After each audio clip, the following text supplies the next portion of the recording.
وآله وسلم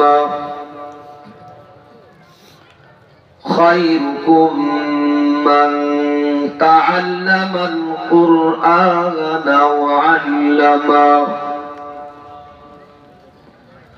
وقال رسول الله صلى الله عليه وسلم كل أمتي يدخلون الجنة إلا من أبى قالوا ومن يأبى يا رسول الله قال من أطاعني دخل الجنة ومن عصاني فقد أبى صدق الله العلي العظيم وصدق رسوله النبي الكريم ونحن على ذلك لمن الشاهدين والشاكرين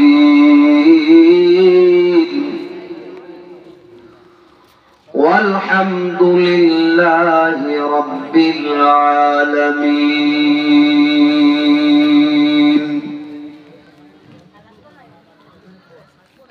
اللهم صل على محمد كلما ذكره الذاكرون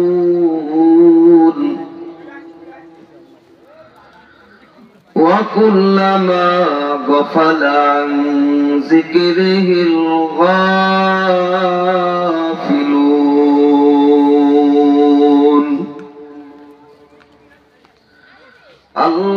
اللهم صل على سيدنا محمد النبي الأمي وعلى آله وسلم تسليما مئدور ہو مجبور ہو اے سید عالم مئدور ہو مجبور ہو اے سید عالم دیدار دکھاتے نہیں آواز سنا دو میں دور ہو مجبور ہو اے سید عالم دیدار دکھاتے نہیں آواز سنا دو بے عشق نبی جس نے دیا درس بخاری بے عشق نبی جس نے دیا درس بخاری آتا ہی بخار اس کے بخاری نہیں آتی ماں درد جگہ غیر خدا یار ندارے ماں درد جگہ غیر خدا یار ندارے ماں درد جگہ غیر خدا یار ندارے جز یاد خدا ہیچ دگر کار ندارے سائل سے لگا دے مجھے شکے کا نشانہ سائل سے لگا دے مجھے شکے کا نشانہ آنکھوں سے دکھا دے مجھے مکہ و مدینہ آنکھوں سے دکھا دے مجھے مکہ و مدینہ چلے بولن اللہ اکبر ফুলবাড়িয়া হিলফুল ফুজুল ইসলামিয়া মাদ্রাসার উদ্যোগে 10তম দশম বার্ষিক 2 দিন ব্যাপী আজকের এই বিশাল ওয়াজ মাহফিলে ফুলবাড়িয়া মোল্লাপাড়া মাদ্রাসা ময়দান প্রাঙ্গণে আল্লাহ সুবহানাহু ওয়া তাআলা প্রথম দিনের অধিবেশনে, প্রথম দিনের মাহফিলে আমাদেরকে আসার তৌফিক দান করেছেন, বসার তৌফিক দান করেছেন। এজন্য মহান রব্বে কারিমের দরবারে শুকরিয়া আদায় করার দরকার। আলহামদুলিল্লাহ। আজকের এই মাহফিলের সম্মানিত সভাপতি আলহাজ আজিজুল হক মোল্লা, সভাপতি ফুলবাড়িয়া মোল্লাপাড়া জামে মসজিদ, আল্লাহ সুবহানাহু ওয়া তাআলা সভাপতি সাহেবকে কবুল ও মঞ্জুর করে নেন। আল্লাহ তাআলা সভাপতি সাহেবকে কবুল ও মঞ্জুর করে নেন। যে কায়দা আমিন ভয়তে বলতেছে না, আমিন বললে যদি ব্যালেন্স থেকে 50 টাকা কেটে নিয়ে যায়। সভাপতি সাহেব কই? সভাপতি সাহেব বসে রয়েছে আর আপনারা আমিন করছেন না। সভাপতি সাহেবকে আল্লাহ তাআলা হায়াতে তয়্যিবা দান করেন, আমিন। সুস্থতার নিয়ামত দান করেন, আমিন। এইরকম মাহফিলের সভাপতি এবং দ্বীনি মাদ্রাসা মসজিদের খেদমতের তৌফিক আল্লাহ তাআলা আরো বেশি বেশি করার তৌফিক দান করেন, আমিন। আগামী দিনের সভাপতিত্ব করবেন মাওলানা খায়রুল ইসলাম সাহেব, সভাপতি মিরপুর থানা ইউনিয়ন, মিরপুর থানা ওলামা পরিষদ। আল্লাহ তাআলা আগামী দিনের সভাপতি সাহেবকে কবুল ও মঞ্জুর করে নেন, আমিন। হায়াতে তয়্যিবা দান করেন, আমিন। আমার আগে আলোচনা করেছেন আন্তর্জাতিক খ্যাতি সম্পন্ন মুফাসসিরে কোরআন, বিশিষ্ট ইসলামী চিন্তাবিদ মাওলানা মোহাম্মদ ফারুক আজম জিহাদি, কুষ্টিয়া, ধর্মীয় আলোচক, চ্যানেল 9 ও বাংলা ভিশন ঢাকা। অত্যন্ত চমৎকার ভাবে আমার অত্যন্ত সিনিয়র, আমার অনেক সিনিয়র, অত্যন্ত চমৎকার ভাবে আলোচনা করেছেন। আপনাদের কুষ্টিয়ারি সন্তান, আপনাদের সুপরিচিত, আল্লাহ তাআলা হযরতকে কবুল ও মঞ্জুর করে নেন, আমিন। হায়াতে তয়্যিবা দান করেন, আমিন। সুস্থতার নিয়ামত দান করেন, আমিন। এই পোস্টারে যত মানুষের নাম আছে আল্লাহ তাআলা সবাইকে কবুল ও মঞ্জুর করে নেন, আমিন। এই পোস্টারে লেখা আছে দশম বার্ষিক ওয়াজ মাহফিল, 10তম ওয়াজ মাহফিল। তার মানে পূর্বে আরো 9টা বছর মাহফিল হয়ে গিয়েছে। আচ্ছা, 9 বছর কি 2 দিন ব্যাপী হয়েছে? না, 9 বছর 2 দিন ব্যাপী। তাহলে 9 বছর যদি 2 দিন ব্যাপী, তা 9 দুগুণে কয়টা মাহফিল হইল? 18। আর আজকেরটা 20টা মাহফিল। তাই 2 বছরে 20 বার মাহফিল হয়েছে, 20 দিনের মাহফিল। আজকে 19তম দিন চলতেছে। আল্লাহ কবুল করলে আগামীকাল 20তম দিন হবে। তা আজকে এবং আগামী দিন সহকারে পূর্বের যে 18টা মাহফিল হয়েছে, প্রত্যেকটা মাহফিলের শ্রোতাদেরকে আল্লাহ কবুল করে নেন, আমিন। প্রথম বার্ষিক ওয়াজ মাহফিলে এমন কিছু শ্রোতা ছিল আপনাদের সাথে কাঁধে কাঁধ মিলিয়ে বয়ান শুনছে, কিন্তু এখন নাই, অন্ধকার কবরে শুয়ে আছে। এরকম কিছু শ্রোতা আছে না নাই? আছে। আল্লাহ তাআলা ওই সকল শ্রোতা যারা অন্ধকার কবরে ঘুমায় আছে, কোন না কোন দিনের শ্রোতা এখানে ছিল, আল্লাহ তাআলা সবার কবরে আযাবকে মাফ করে দেন, আমিন। এই 10ম বার্ষিক ওয়াজ মাহফিল পর্যন্ত প্রত্যেকটা মাহফিলের এই যে 20 বার মাহফিল, তো 20টা মাহফিলের 20 জন প্রধান বক্তা হইছে। যদি 18 জন ধরা হয়, 18টা মাহফিল আজকে এই 2 দিন বাদ দিয়ে, তো 18টা মাহফিলের 18 জন প্রধান বক্তা, 18 জন বিশেষ বক্তা, তাই না? আর 18 জন সভাপতি, ঘুরে 18 জন সভাপতি। এই 18 জন প্রধান বক্তা, 18 জন বিশেষ বক্তা, 18 জন সভাপতি, সবাই আল্লাহ কবুল ও মঞ্জুর করে নেন, আমিন। হয়তো এর ভিতরে কেউ ইন্তেকাল করে যেতে পারে। যারা অন্ধকার কবরে আছে, আল্লাহ তাআলা তাদের কবরে আযাবকে মাফ করে দেন, তাদের কবরকে আল্লাহ তাআলা জান্নাতের টুকরা বানায় দেন, আমিন। যারা পর্দা অন্তরালে মা বোনেরা বয়ান শুনতেছেন, একেবারে প্রথম বার্ষিক ওয়াজ মাহফিল থেকে এই পর্যন্ত, এই 10ম বার্ষিক ওয়াজ মাহফিল পর্যন্ত যত মহিলারা, যত মা বোনেরা বয়ান শুনছে, আল্লাহ তাআলা সবাইরে কবুল করে নেন। এর ভিতরে যারা অন্ধকার কবরে চলে গিয়েছে, আল্লাহ তাআলা প্রত্যেকের কবরকে জান্নাতের টুকরা বানায় দেন। আমার ভাইজান গভীর মনোযোগ। আমাকে এখন রাত বাজে 9টা 50, 10টা বাজতে 10 মিনিট বাকি আছে। যেহেতু প্রথম দিনের মাহফিল, এজন্য নাকি বেশি রাত করবে না। তাছাড়াও শীতের প্রকোপ বাড়তেছে, এদিকে যত আসি তত শীত। আমি ওদিকে যাই, লালমনিরহাট, রংপুর, কুড়িগ্রাম প্রচন্ড শীত। এই আমি এখানে স্টেজে উঠবো তখন একজন ফোন দিছে যে হুজুর ডিসেম্বরে ফাঁকা আছে নাকি লালমনিরহাট মাহফিল। আমরা বললাম আমি স্টেজে উঠবো, পরে দেখতেছি আপনার ফাঁকা, পরে ডেট দিচ্ছি ডিসেম্বরে লালমনিরহাট। তো এদিকে যত আসি তত শীতের প্রকোপ বেশি। এই শীতের ভিতরেও কষ্ট করে আপনারা বসে আছেন, আল্লাহ সুবহানাহু ওয়া তাআলা আপনাদের সবাইকে কবুল ও মঞ্জুর করে নেন। এখন বলেন আপনারা কি ঠান্ডায় একেবারে ঠান্ডা হয়ে গেছে? এই আমিন বলার তো কোনো আওয়াজ দেখতেছি না। যারা বসা আছে আল্লাহ সবাইকে কবুল করে নেন, যারা এখনো আসেনি আল্লাহ সবাইকে আসার তৌফিক দান করেন।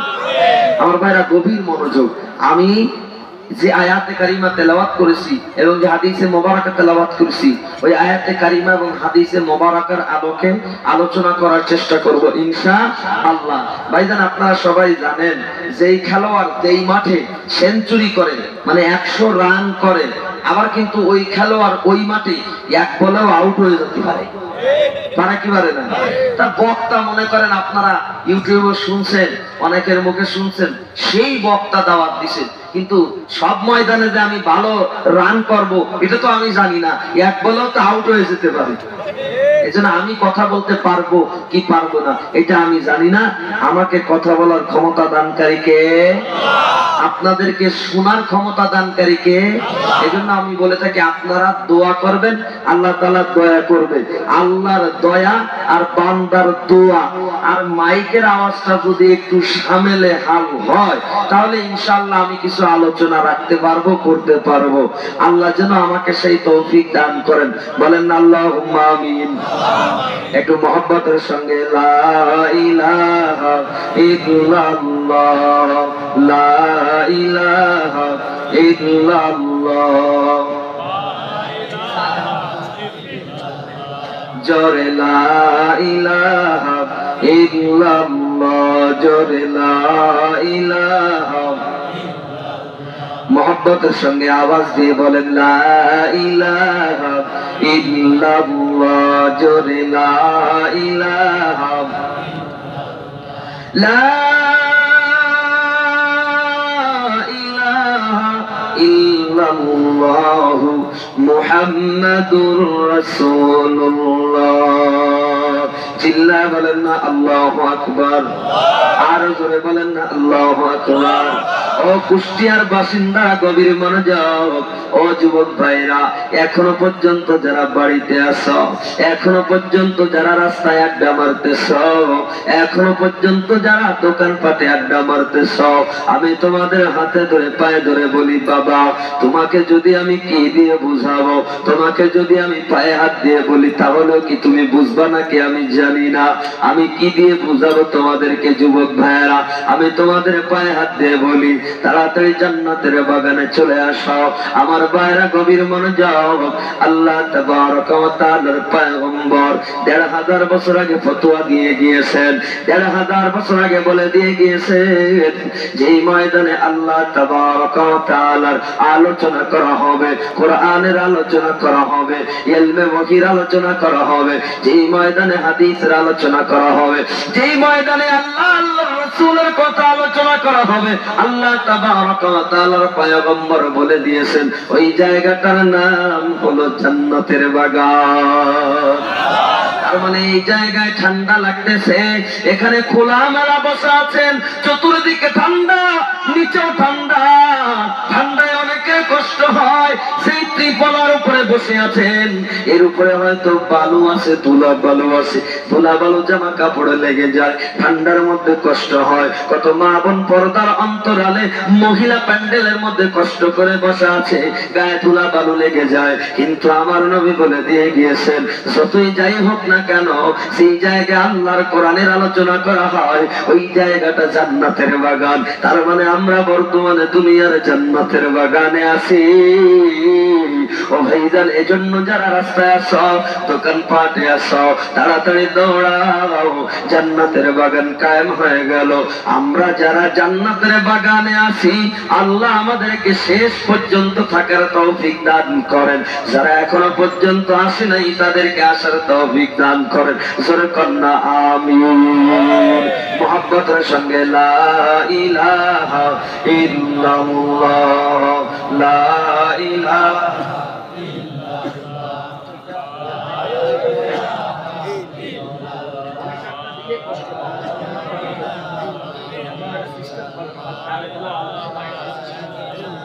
লা ইলাহা ইল্লাল্লাহ, লা ইলাহা।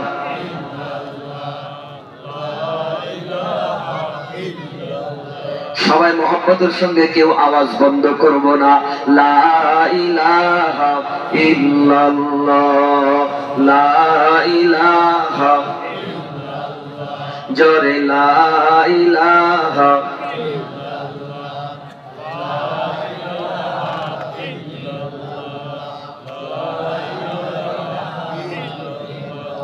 লা ইলাহা ইল্লাল্লাহ, লা ইলাহা ইল্লাল্লাহ, লা ইলাহা, লা ইলাহা ইল্লাল্লাহ মুহাম্মাদুর রাসূলুল্লাহ। চিল্লায় বলেন না আল্লাহুম্মা আমিন। আমার ভাইজান, গভীর মনোযোগ। আমি যেখান থেকে আলোচনাটা শুরু করতেছি, এখান থেকে আলোচনাটা আমি আমার তেলাওয়াতকৃত আয়াতের মধ্যে নিয়ে যাব। এজন্য আমার শুরু আলোচনাটাও বুঝতে হবে, তাহলে ওই তেলাওয়াতকৃত আয়াতের আলোচনাটাও বুঝতে পারবেন। আমরা কোন দিকে ফিরে নামাজ পড়ি বলেন তো? কথা বলেন। আমরা পশ্চিম দিকে ফিরে নামাজ পড়ি না, আমরা বাইতুল্লাহর দিকে ফিরে নামাজ পড়ি। আর বাইতুল্লাহ আমাদের থেকে পশ্চিম দিকে, তাই পশ্চিম দিকে ফিরে নামাজ পড়ি। আমরা পশ্চিম দিকে বাইতুল্লাহ আছে, এজন্য বাইতুল্লাহর দিকে নামাজ পড়ি। এজন্য পশ্চিম দিকে ফিরে নামাজ পড়ি, কারণ আমাদের থেকে পশ্চিমে হলো বাইতুল্লাহ, আমাদের থেকে পশ্চিমে হলো বাইতুল্লাহ। বাইতুল্লাহ এটা এই পৃথিবীর ইতিহাসের সর্বপ্রথম ঘর। এই বাইতুল্লাহকে আল্লাহর ঘর বলা হয়। এটা পৃথিবীর ইতিহাসের মানুষের জন্য সর্বপ্রথম ঘর। এটা যে সর্বপ্রথম ঘর, এই কথাটা আমি বলিনি, আল্লাহ তাবারক ওয়া তাআলা বললেন, ইন্না আউওয়ালা বাইতিন উযিআ লিন-নাসি লাল্লাযী বিবাক্কাতা মুবারাকান ওয়া হুদাল লিল-আলামিন। এ দুনিয়ার মুসলমান ভাইরা আমার, গভীর মনোযোগ। যদি আমার আলোচনাটা ভালো করে বুঝতে পারেন, তাহলে আলোচনাটা দিলে ধরবে, মজা লাগবে। আমরা তো এমন একটা অবস্থা চলতেছে, যে যত নাচানাচি, যে যত গান গাইতে পারে, কৌতুক করতে পারে, তার আলোচনাটা বড় ভালো লাগে। ওরা আমাকে বিশাল হাসাইতে পারে, কৌতুক করতে পারে। ওইরকম একজন বক্তা যদি আসতো, তাহলে লোকে লোকারণ্য হয়ে যেত, জায়গা দেওয়া যাইত না। ও যুবক, তুমি কই আসো? তাড়াতাড়ি জান্নাতের বাগানে চলে আসো। ভাইজান, আল্লাহ তাবারক ওয়া তাআলা বলতেছেন, ইন্না আউওয়ালা বাইতিন, একটা হলো প্রথম ঘর। এই আউওয়ালা বাইতি উযিআ লিন-নাস লাল্লাযী বিবাক্কাতা মুবারাকা। মক্কা নগরীতে, মক্কা নগরীতে একটা ঘর আছে, বাইতুল্লাহ। এই বাইতুল্লাহটা হলো পৃথিবীবাসীর জন্য প্রথম ঘর। আল্লাহ তাবারক ওয়া তাআলা জানায় দেয়, এটা হলো হুদাল লিল-আলামিন। বাইতুল্লাহটা হলো গোটা জগৎবাসীর জন্য হেদায়েত। আমার দিকে তাকান। বাইতুল্লাহ গোটা জগৎবাসীর জন্য হেদায়েতের স্থান কি করে হলো, এটা একটু বোঝার দরকার। কারণ আমি যে মাদ্রাসা, আমি যেখানে বসা আছি মাদ্রাসা প্রাঙ্গণে বসা, আমাকে দাওয়াত দিয়েছে মাদ্রাসাওয়ালারা, এজন্য আমি বয়ান করব। সেই বয়ানটা মাদ্রাসাওয়ালাদের জন্য উপকার হবে, আবার আপনাদের জন্য উপকার হবে, আপনারাও যেন কিছু শিখতে পারেন। আমার দিকে তাকান। আল্লাহ সুবহানাহু ওয়া তাআলা প্রথম ঘর বাইতুল্লাহকে বলতেছেন হুদাল লিল আলামিন। বাইতুল্লাহ হলো গোটা জগতের জন্য হেদায়েতের কেন্দ্রবিন্দু, গোটা জগতের জন্য হেদায়েত বাইতুল্লাহ। কিভাবে? আমার দিকে গভীর মনোযোগ, আমার ভাইজান গভীর মনোযোগ। এই বাইতুল্লাহ আল্লাহ তাবারক ওয়া তাআলা এখনো পর্যন্ত পৃথিবী তৈরি করেন নাই। এই পৃথিবীর মাটি তৈরি হওয়ার আগে গোটা পৃথিবী শুধু পানি আর পানি ছিল। পৃথিবীর কোথাও 1 ইঞ্চি পরিমাণ মাটি ছিল না। তাফসীরের কিতাবে মুফাসসিরিনে কিরাম লিখতেছেন বাইতুল্লাহ বর্তমানে সেই জায়গায় আছে, পৃথিবীর সমস্ত জায়গা পানি। আল্লাহ তাবারক ওয়া তাআলা পানিকে আদেশ করলেন, ও পানি তোমার মধ্যে ঢেউ শুরু হয়ে যাও। পানির মধ্যে ঢেউ শুরু হয়ে গেল। ও দোস্ত আহবাব, সমুদ্র পাড়ে যারা গিয়েছেন, বড় বড় নদীর পাড়ে যারা গিয়েছেন, পানির যখন ঢেউ শুরু হয়ে যায়, ঢেউয়ে ঢেউয়ে গেজা শুরু হয়ে যায়। সেই পানি যত লবণাক্ত, ওই পানিতে গেজা বেশি হয়, এজন্য সমুদ্রের পানিতে গেজা বেশি হয়। আল্লাহ তাবারক ওয়া তাআলা গোটা পৃথিবীর পানিকে বললেন ঢেউ শুরু হয়ে যাও, ঢেউ শুরু হয়ে যাও, কম্পন তৈরি হয়ে যাও। গোটা পৃথিবীর পানি ঢেউ তৈরি হয়ে গেল, ঢেউ ঢেউ গোটা পৃথিবীর বুকে গেজা তৈরি হয়ে গেল। আল্লাহ তাবারক ওয়া তাআলা সমস্ত গেজাকে একত্রিত করে সেই জায়গাটায় এনে রাখলেন। ওই জায়গাটা হলো বর্তমানের বাইতুল্লাহ। ওই জায়গায় এখনো পর্যন্ত পৃথিবী তৈরি হয় নাই, জিন জাতি এখনো পর্যন্ত দুনিয়াতে আসে নাই। জিন জাতীয় দুনিয়াতে আসার বহু আগের ইতিহাস, পৃথিবী এখনো হয় নাই, পাহাড় পর্বত হয় নাই, গাছপালা তরুলতা এখনো হয় নাই, কোন মাখলুক এখনো তৈরি হয় নাই, এখনো কোন মাখলুক আসে নাই। সমস্ত গোটা পৃথিবীর পানিতে গেজা তৈরি হয়ে গেল। ওই গেজাটা যেই জায়গায় এসে পৌঁছাইল, বর্তমানে পৃথিবীর কেন্দ্রবিন্দু ওই জায়গাটাই বাইতুল্লাহ। ওই গেজা থেকে আল্লাহ তাবারক ওয়া তাআলা মাটিকে তৈরি করলেন, গেজা থেকে মাটি তৈরি করলেন। সব ক্ষমতার মালিক জোরে বলেন কে? আল্লাহ। সব ক্ষমতার মালিক একমাত্র আল্লাহ তাবারক ওয়া তাআলা। জিবরিল আমিনকে আল্লাহ তাবারক ওয়া তাআলা পাঠিয়ে দিলেন, যাও। সেই জায়গায় গেজা তৈরি হয়ে গেল। বাইতুল্লাহ যেখানে আছে কেন্দ্রবিন্দু পৃথিবী, এখনো কিন্তু বাইতুল্লাহ ওখানে হয় নাই। কেবলমাত্র ছোট্ট এক খণ্ড মাটি আল্লাহ বানায় দিলেন গেজার মাধ্যমে। জিবরিল আমিন ওই মাটিকে টানা আরম্ভ করলেন। ওই মাটি টেনে টেনে টেনে টেনে পৃথিবীর যেখানে যেখানে মাটি দরকার সেখানে সেখানে জিবরিল আমিন মাটি দিয়ে দিলেন। গোটা পৃথিবীর বুকে মাটি তৈরি হয়ে গেল। যেখানে মাটি দরকার সেখানে আল্লাহ মাটি দিয়ে দিলেন। পৃথিবীটা কম্পন সৃষ্টি করলো। আল্লাহ বললেন থাম। থামার জন্য আল্লাহ তাআলা পৃথিবীর ভূখণ্ডের আনাচে কানাচে বড় বড় পাহাড়কে পেরেক হিসাবে সৃষ্টি করে দিলেন। ওয়াল জিবালা আওতাদা, আল্লাহ তাবারক ওয়া তাআলা পাহাড়কে পেরেক হিসাবে সৃষ্টি করলেন। এখনো কিন্তু বাইতুল্লাহ নির্মাণ হয় নাই। আল্লাহ তাবারক ওয়া তাআলা এবার ফেরেশতাদেরকে আদেশ করলেন, ও ফেরেশতারা যাও, ওই যে যেই জায়গাটা কেন্দ্রবিন্দু ওই জায়গায় গিয়ে আমার ঘর নির্মাণ করো। জোরে কন্না সুবহানাল্লাহ। আপনারা বেজার হচ্ছেন নাকি? আমাকে একটু সময় দেন, সব বলবো ইনশাআল্লাহ। আমি আস্তে আস্তে পুরায়, আমাকে দেশের ভাষায় বলে পুরায় কাঁচায় নিয়ে আসতেছি, গুছায় কাঁচায় নিয়ে আসতেছি। ভাইজান গভীর মনোযোগ। ওই জায়গা কেন্দ্রবিন্দু আমার আল্লাহ ফেরেশতাদেরকে পাঠিয়ে দিলেন, যাও বাইতুল্লাহকে নির্মাণ করো। পৃথিবীর বিভিন্ন দেশ থেকে 5টা পাহাড় থেকে ফেরেশতারা পাথর এনে বাইতুল্লাহ নির্মাণ করলেন। কয়টা পাহাড়? 5টা পাহাড়, পৃথিবীর বিভিন্ন দেশের বড় বড় 5টা পাহাড় থেকে পাথর এনে ফেরেশতারা বাইতুল্লাহকে নির্মাণ করলেন। এই বাইতুল্লাহ যখন নির্মাণ হয়ে গেল, ফেরেশতারা ওখানে তাওয়াফ করা শুরু করলেন। আস্তে আস্তে জিনদের আবাসভূমি হলো। পৃথিবীতে আল্লাহ তাবারক ওয়া তাআলা জিন জাতিকে প্রেরণ করলো। 2000 বছর পর্যন্ত জিন জাতি পৃথিবীতে বসবাস করলো। মারামারি, কাটাকাটি, রক্তপাত শুরু করলো। এই জিন জাতিকে আল্লাহ তাআলা ফেরেশতাদের মাধ্যমে বাইরে বাইরে পিটায় পিটায় আবার দুনিয়া থেকে আলাদা করে দিলেন। পৃথিবীতে এখন আর জিন জাতি বসবাস করতে পারবে না। আছে পরবর্তীতে হয়েছে, ওই সময় আল্লাহ তাবারক ওয়া তাআলা সব দূর করে দিলেন, সব জিনদেরকে পৃথিবী থেকে উৎখাত করে দিলেন। ওভাবে পৃথিবীটা এখন আছে।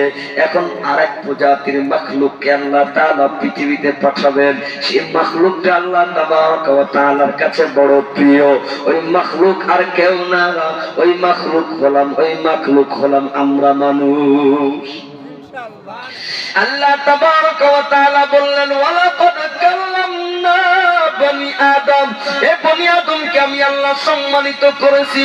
আল্লাহ অন্য আয়াতে বলতেছেন, লাকাদ খালাকনাল ইনসানা ফি আহসানি তাকওয়িম। আল্লাহ তাবারক ওয়া তাআলা অন্য আয়াতে কারীমার মধ্যে বলতেছেন, আমি মানুষকে সুন্দর অবয়বে তৈরি করলাম। আমার দিকে তাকান, আমার সাথে সাথে চিল্লায় চিল্লায় জবাব দিবেন। বলেন তো, গরুকে তৈরি করলেন কে? আল্লাহ। গরুকে তৈরি করলেন আল্লাহ। চিল্লায় বলেন, মহিষকে তৈরি করলেন কে? আল্লাহ। এত চমৎকার ময়ূরকে তৈরি করলেন কে? উট পাখিকে তৈরি করলেন কে? হাতিকে তৈরি করলেন কে? এত রং বেরঙের প্রজাতির পশু পাখি তৈরি করলেন কে? এত রং বেরঙের সাপ তৈরি করলেন কে? মাছ তৈরি করলেন কে? এত মাখলুককে আমার আল্লাহ তৈরি করলেন। কোন মাখলুকের ব্যাপারে আল্লাহ বললেন না আমি চমৎকার ব্যাপার ভাবে তৈরি করেছি, কিন্তু আল্লাহ মানুষকে তৈরি করার পর আল্লাহ বলে দিলেন, আমি চমৎকার ভাবে তৈরি করেছি, আমি সুন্দর ভাবে মানুষকে তৈরি করলাম, আমি মানুষকে ইজ্জত দান করলাম, আমি মানুষকে সম্মান দান করলাম। সর্বপ্রথম মানব ছিলেন হযরত আদম আলাইহিস সালাতু ওয়াস সালাম।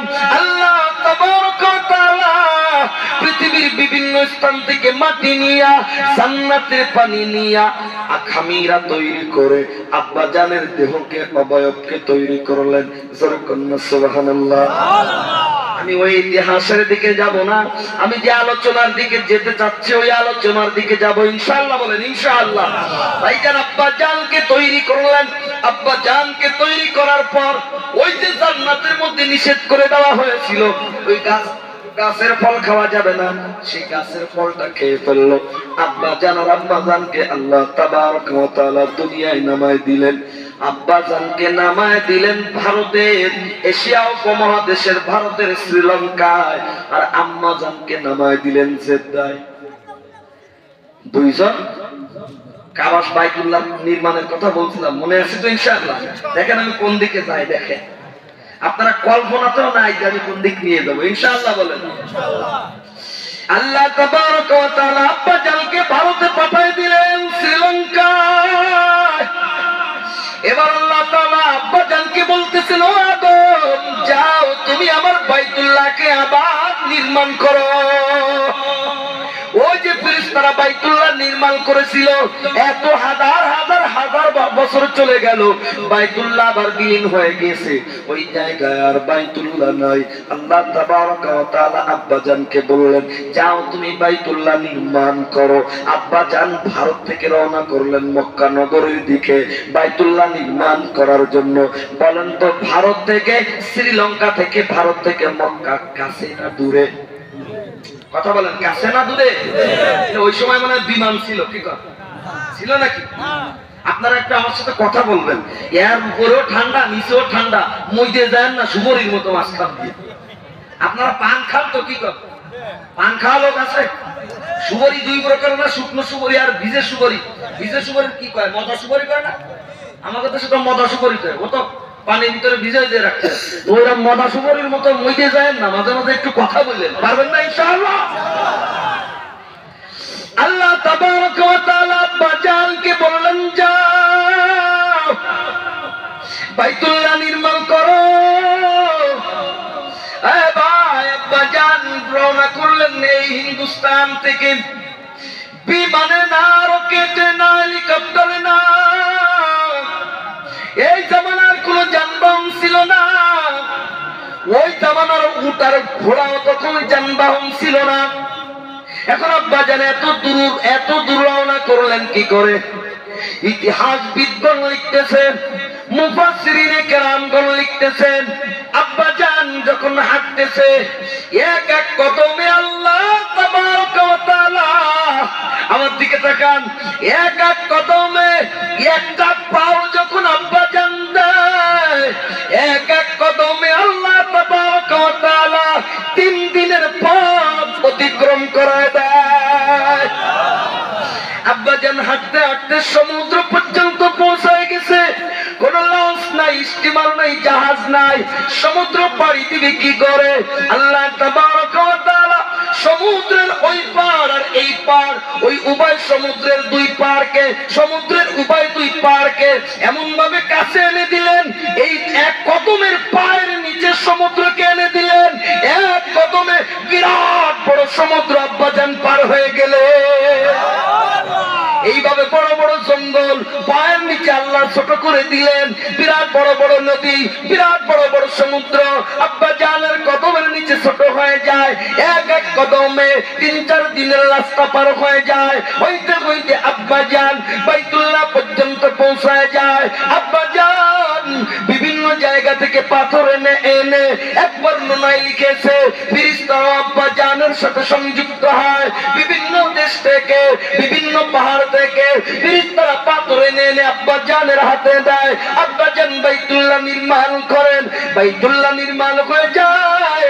আব্বা জান জান্নাত থেকে আসার সময় হাজরে আসওয়াদ পাথরকে এনেছিলেন।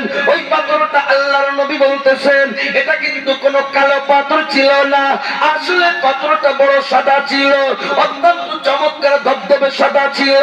আল্লাহর নবী বলেন সহিহ হাদিস, ওই পাথরটা আস্তে আস্তে আমাদের গুনাহের কারণে কালো হয়ে যায়। ও ভাইজান আমার দিকে গভীর মনোযোগ। ওই হাজরে আসওয়াদ পাথরটাকে আব্বা জান বাইতুল্লাহর সাথে স্থাপন করে দেয়। বাইতুল্লাহর সাথে স্থাপন করে দেয়। যারা হজ করেছে তারা জানে, হাজী সাহেব জানে, মাশাআল্লাহ হাজী সাহেব। তাওয়াফ শুরু হয় হাজরে আসওয়াদ থেকে। তাওয়াফ শুরু হয় হাজরে আসওয়াদ থেকে। হাজরে আসওয়াদ আব্বা জান ওখানে লাগাই দিলেন বাইতুল্লাহর সঙ্গে। আব্বা জান চলে গেলেন। বাইতুল্লাহ ওভাবে আছে। দ্বিতীয়বার আব্বা জান নির্মাণ করলেন। প্রথমবার বাইতুল্লাহ নির্মাণ করলেন ফেরেশতারা, দ্বিতীয়বার বাইতুল্লাহ নির্মাণ করলেন আব্বা জান আদম আলাইহিস সালাম। তৃতীয়বার আরো অনেক বছর পরে বাইতুল্লাহ আবার নির্মাণ করলেন হযরতে শীশ আলাইহিস সালাতু ওয়াস সালাম। হযরতে শীশ আলাইহিস সালাতু ওয়াস সালাম তার জামানা আস্তে আস্তে শেষ হয়ে যায়। হযরতে নূহ আলাইহিস সালাতু ওয়াস সালামের জামানা চলে আসে। হযরতে নূহ আলাইহিস সালাতু ওয়াস সালামের জামানায় গোটা পৃথিবী প্লাবিত হয়ে যায়। মনে আছে ইতিহাস? আমি ওই ইতিহাসের দিকে যাব না। নূহ পয়গম্বরের সময় গোটা পৃথিবী প্লাবিত হয়ে যায়। গোটা পৃথিবী যখন প্লাবিত হয় ওই সময় বাইতুল্লাহ ভেসে যায়। বাইতুল্লাহ যত পাথর ছিল সব পাথর ভেসে যায়। বাইতুল্লাহ প্লাবিত হয়ে যায়। এখন হাজরে আসওয়াদের অবস্থা কি? আমার দিকে তাকান। আল্লাহ তাবারaka ওয়া তাআলা জিবরিল আমিনকে প্রেরণ করলেন। ও জিবরিল আমিন যাও, ওই হাজরে আসওয়াদকে তুমি উঠাও। ওই দামি পাথরটা উঠায় জিবরিল আমিন কি করলেন? মক্কার পূর্ব পাশে একটা পাহাড় আছে, নাম হলো জাবালে আবু কুবাইস। মক্কার পূর্ব পাশের পাহাড় নাম হলো জাবালে আবু কুবাইস। এই পাহাড়কে ফাঁক করে ওই পাহাড়ের মধ্যে হাজরে আসওয়াদটাকে রেখে দিলেন। নূহ আলাইহিস সালাতু ওয়াস সালামের জামানায় প্লাবন শেষ হয়ে গেল, নূহ নবীর জামানা শেষ হয়ে গেল। আস্তে আস্তে বিভিন্ন নবীগণ আসতে শুরু করলেন। বাইতুল্লাহ কিন্তু আর নির্মাণ হয় না।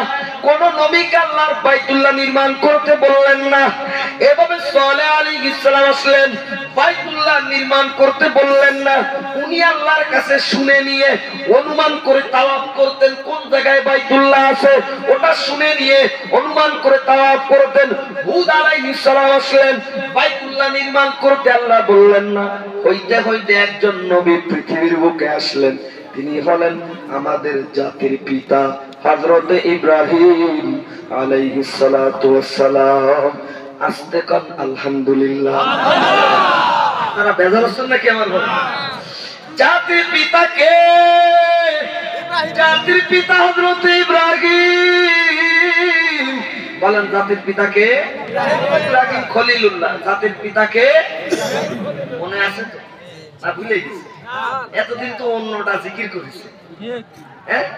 এতদিন যেভাবে আমাদেরকে গিলাইছে তাতে এর মনে থাকার কথা না, যেভাবে আমাদেরকে গিলাইছে ওরে সর্বনাশ।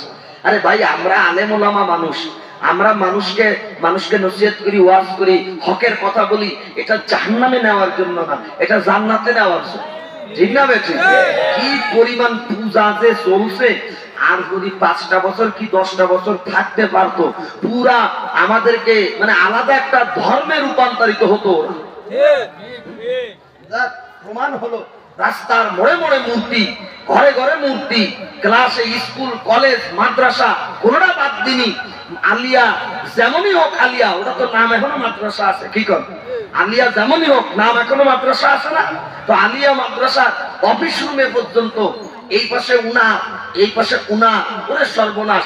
না হইলে হবে না, খালি মসজিদটা বাকি ছিল। কথা হয় না কেন? খালি মসজিদটা বাকি ছিল ওই ছবিটা আনানোর জন্য। তারপরেও আমরা সোশ্যাল মিডিয়ায় দেখেছি কিছু কিছু পার্টি নেতারা ওই টাঙ্গালি ভোজের সময় 15ই আগস্টের সময় দুয়ার নামে মসজিদেও ওই ছবি দিয়ে ব্যানার টানাই দিছি। এটা আমরাও দেখেছি, হ্যাঁ, মসজিদেও ছবি টানাই দিছি, আমরা প্রতিবাদ করছি। আমরা তো কথা বলি উম্মার ঈমান আমল হেফাজতের লক্ষ্যে, আমরা কখনো শত্রুতা বশত কথা বলি না। আমরা যখনই দেখছি ঈমানের উপরে আঘাত করতেছে, আমরা মূর্তি বিরোধী আন্দোলন করেছি। আমরা চাই না মুসলমান মূর্তি পূজক হোক। ওরা কয় না এটা হচ্ছে সম্মানের জন্য করা, এটা ভাস্কর্য। আমরা দেখেছি বিজয় দিবস বা বিভিন্ন দিবসের সময় অমুক দিবস তমুক দিবসে তাদের বাপের ওই মূর্তির সামনে যায় এইভাবে হাত উঁচু করে মুনাজাত করতেছে। এই ছবি সোশ্যাল মিডিয়ায় ভাইরাল হয়েছে। আমরা তো ভাই এই জন্যই নিষেধ করতেছি, হাত উঁচু হবে আল্লাহর কাছে, তোমার বাপের মূর্তির কাছে না। এই জন্যই তো আমরা এতদিন নিষেধ করছি, হাতটা উঁচু হবে আল্লাহর কাছে, বাপের মূর্তির কাছে না। হাতটা উঁচু হবে আল্লাহর কাছে। কোন মাজারে যায় কিছু চাওয়া যাবে না, কোন মাজারওয়ালা কিছু দিতে পারে না, কোন মূর্তি কিছু দিতে পারে না। দেওয়ার মালিক জোরে বলেন কে? অথচ এতদিন আমার মানে যেভাবে আমরা সোশ্যাল মিডিয়ায় দেখেছি, কেন এগুলো নিয়ে আমরা কথা বলি আগে এটা বুঝতে হবে। খবরদার আমাদেরকে ভুল বুঝবেন না। আমরা আগেও তখন বলেছি, এখনো বলেছি, যখন আগেও ওনারা যখন ক্ষমতায় ছিলেন তখন এখন যেভাবে কথা বলতেছি এর থেকে 100 গুণ চিল্লার পাওয়ারে পাওয়ারে কথা বলেছি। কিন্তু এখন একটু আমি গিয়ারটা কমাই দিছি, কারণ এমনি মায়ের খাচ্ছে আর কব কি কাটা গায়ে নুনের সেটা দিয়ে লাভ নাই। তবে যে কথাগুলি আমাদের বলার দরকার, আমরা বারবার উম্মাহর ঈমান আমল হেফাজতের কথা বলি, আমরা শত্রুতা বিদ্বেষ হিসাবে কথা বলি না। আমাদের কথা ওনাদের পছন্দ হয় না। আমরা দেখেছি সোশ্যাল মিডিয়াতে বিভিন্ন স্কুলে মুজিবুর রহমানের ছবি দিয়ে, সেই ছবিতে মালা দিয়ে লাইন ধরে মেয়েরা যাচ্ছে আর এইভাবে সালাম দিয়ে যাচ্ছে। আমরা এটা সোশ্যাল মিডিয়ায় দেখেছি। আমরা তো এজন্যই বিরোধিতা করেছি যে এই ধরনের পূজা শরীয়তে নাই। কোন মুসলমানকে কোন নেতা